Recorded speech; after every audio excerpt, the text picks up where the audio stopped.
We are now moving on to this section. Question to solve the inequality. Then we have got 3x minus 6 less than or equal to 2x minus 3, then less 4x plus 1. Panapatine 3 marks. Then for the part B, we have to illustrate answer to one on a number line. So I'm going to rewrite with 3x minus 6, which is 3x minus 6 less than or equal to 2x minus 3.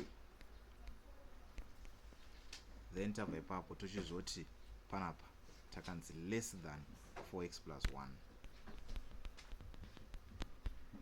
Working process yedu and working principle yedu is the same as kuchinja. We are going to divide the inequality yedu into two parts. So divide panapa totanga kunyora the first part, which is 3x minus 6 less than or equal to 2x minus 3.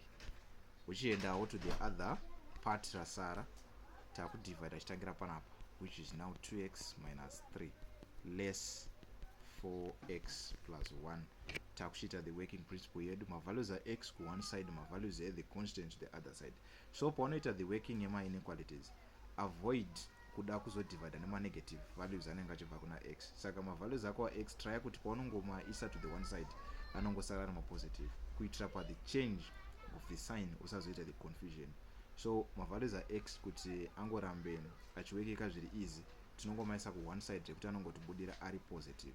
Satichabvisa 2x ari panapa. This is the value of 2x that we are going to remove from this case. 2x will takumvisa tomisa kuno kutovisa negative 6 oya onto this part. So panapa takuchite 3x minus 2x less than negative 3 tochite plus 6. 2x negative 2x plus 3x panapa tichawana x tochite less than negative 3 plus 6 tobatawana 3.